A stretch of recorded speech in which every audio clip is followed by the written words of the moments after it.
Welcome back everyone, welcome to civil services study. एक और test लगाते हैं और 30 प्रश्न है इसमें। चलिए, पहले प्रश्न का उत्तर।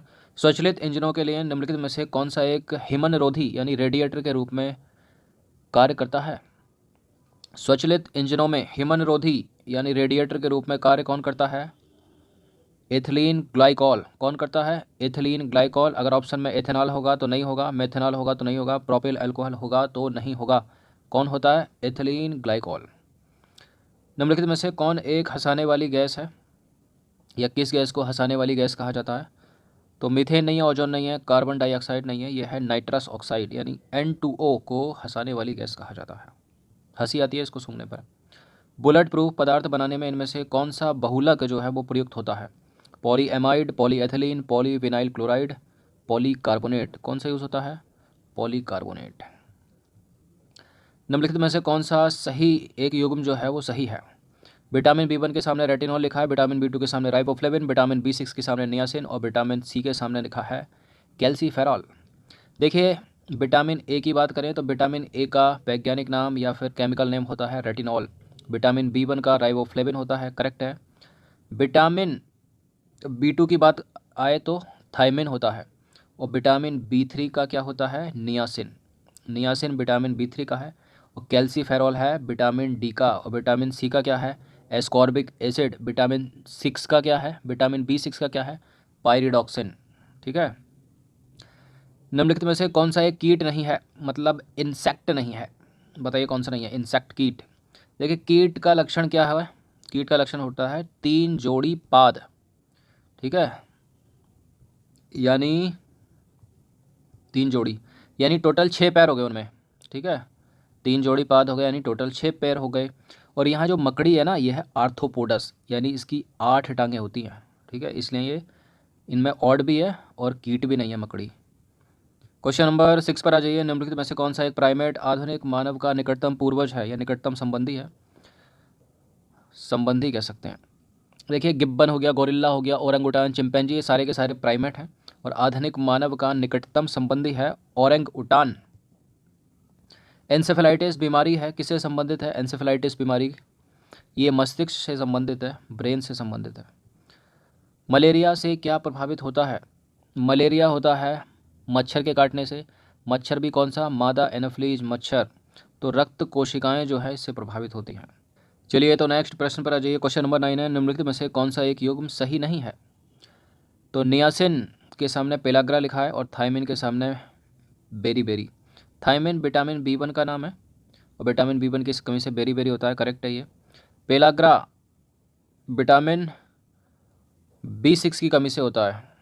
ठीक है, विटामिन B3 की कमी से होता है, और विटामिन B3 का नाम क्या है? नियासिन। और विटामिन D के सामने होता है विटामिन D यानी कैल्सीफेरॉल, सूखा रोग होता है, करेक्ट है। और विटामिन K की कमी से वंध्यापन नहीं होता, K की कमी से ब्लड क्लॉटिंग के लिए होता है। वंध्यापन होता है विटामिन E की कमी से, और विटामिन E का वैज्ञानिक नाम क्या है? टोकोफेरॉल। तो ये सब चीज़ जो है याद रखिएगा। चलिए, नेक्स्ट प्रश्न पर आ जाइए। RH फैक्टर का नाम संबंधित है। RH फैक्टर ये है रीसस बंदर, C इसका आंसर हो जाएगा। प्रथम बौद्ध परिषद का आयोजन निम्नलिखित में से किस एक ने किया था? देखिए, राबे पाकुआकाग, सुबह कोड बताया था, राबे पाकुआकाग। ठीक है, मतलब राजगृह, वैशाली, पाटलिपुत्र, कुंडबलन। और अक का मतलब है अशोक, पहला अजात शत्रु, सॉरी, आका का मतलब अजात शत्रु, काला अशोक, अशोक और कनिष्क। ठीक है, और आयोजन जो है प्रथम बौद्ध संगति का महाकश्यप। ठीक है, अध्यक्षता की बात हो रही है आयोजन का मतलब। ठीक है, और चौथे का क्या है? वसुदेव।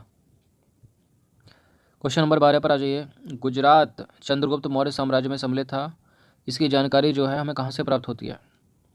रुद्रदामन के जूनागढ़ शिलालेख से। जूनागढ़ कहाँ पर है? गुजरात में। निम्नलिखित में से किसने सुदर्शन झील का निर्माण करवाया था?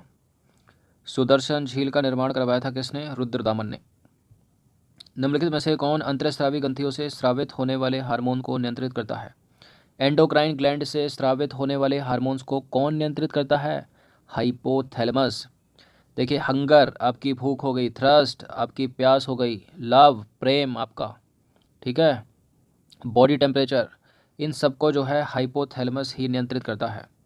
क्वेश्चन नंबर 15 पर आ जाइए। निम्नलिखित में से कौन सा एक अशोक का शिलालेख इस बात की पुष्टि करता है कि गौतम बुद्ध का जन्म लुम्बिनी में हुआ था? बताइए। रुम्मिनदेई स्तंभ अभिलेख कौन सा है? रुम्मिनदेई स्तंभ अभिलेख से पुष्टि होती है कि गौतम बुद्ध का जन्म लुम्बिनी यानी नेपाल में हुआ था और ये अशोक का शिलालेख है। निम्नलिखित में से कौन एक तमिल देश के संगम युग का राजवंश नहीं था? तमिल देश के संगम युग का राजवंश चेर है, चोल है, पांडे है, लेकिन पल्लव नहीं है।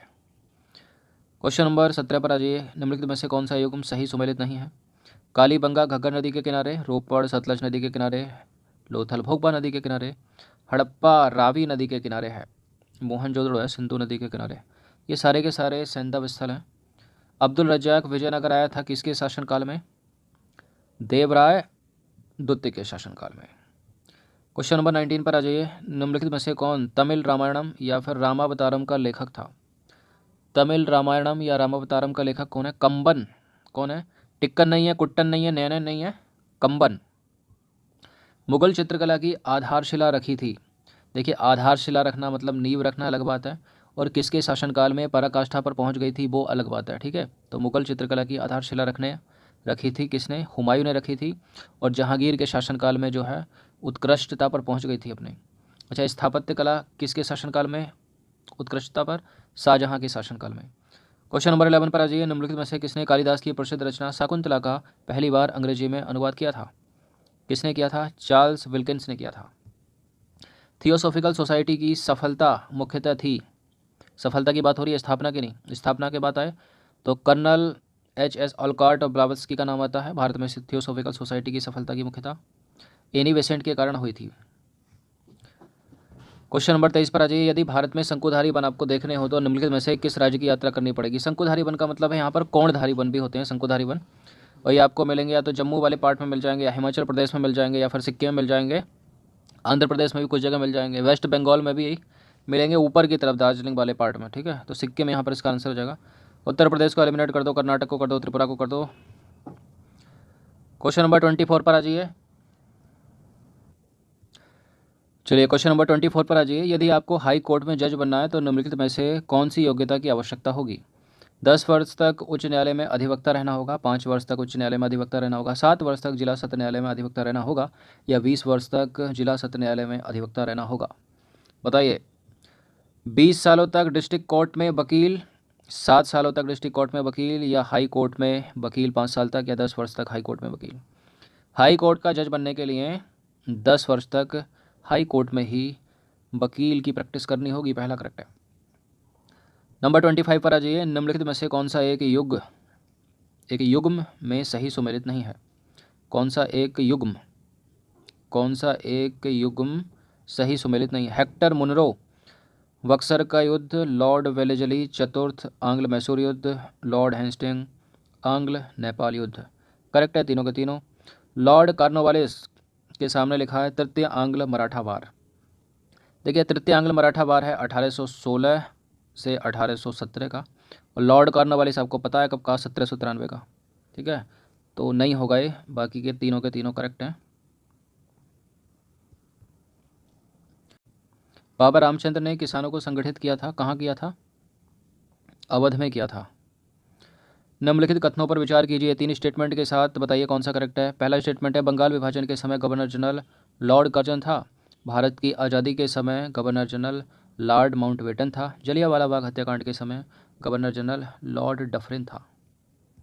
जलियांवाला बाग हत्याकांड हुआ था 13 अप्रैल 1919, तो डफरिन नहीं था इस समय। तो इस समय शासनकाल है लॉर्ड चेम्सफोर्ड का, 1916 से लेकर जो है 1921 की है उसकी अवधि। तो यहाँ लॉर्ड चेम्सफोर्ड होगा डफरिन की जगह। ठीक है, थर्ड वाले को एलिमिनेट कर दीजिए,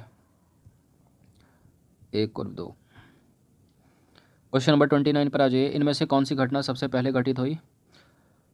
असहयोग आंदोलन 1920-22 का है, सविनय अवज्ञा आंदोलन 1930 का है, रोलेट सत्याग्रह है, रोलेट एक्ट। देखिए, पहले रोलेट अधिनियम आएगा, उसके बाद भारतीय उसका विरोध करेंगे, तो रोलेट सत्याग्रह उसके बाद का हो गया।